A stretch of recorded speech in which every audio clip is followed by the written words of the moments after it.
Mga boss, ito yung ube na hindi ko pinarami. So hindi ko tinatanim. Pag may nakita akong ganito, ito yung binebenta ko. So alam ko kasi sa shape pa lang, mahaba kasi yung laman niya.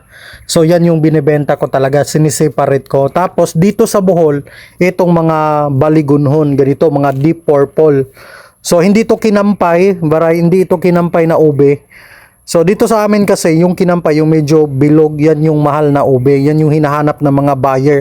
Itong baligunhon, pangalawa lang to. So itong mga deep purple, hindi ito hindi kagaya sa ibang lugar na parang basta ube, kailangan nila yung deep purple talaga kasi sa amin dito yung lasa, sabi nila mabango daw yung kinampay, yung medyo bilog, yung aroma.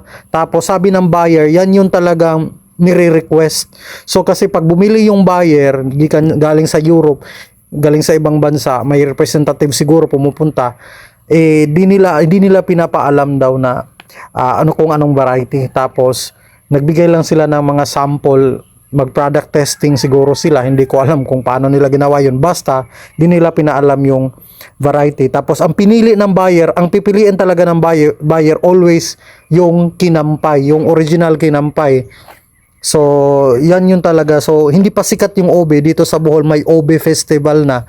Kasi importante kasi dito yung ube. So, hindi naman buong lugar ng Bohol. Mayroong ibang tao dito, wala namang alam.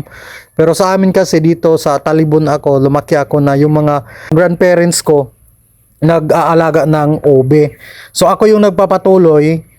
So, ito yun, ube, baligunhon. Kasi malalaki to eh. So ito, pinapakain ko sa ducks or binebenta ko.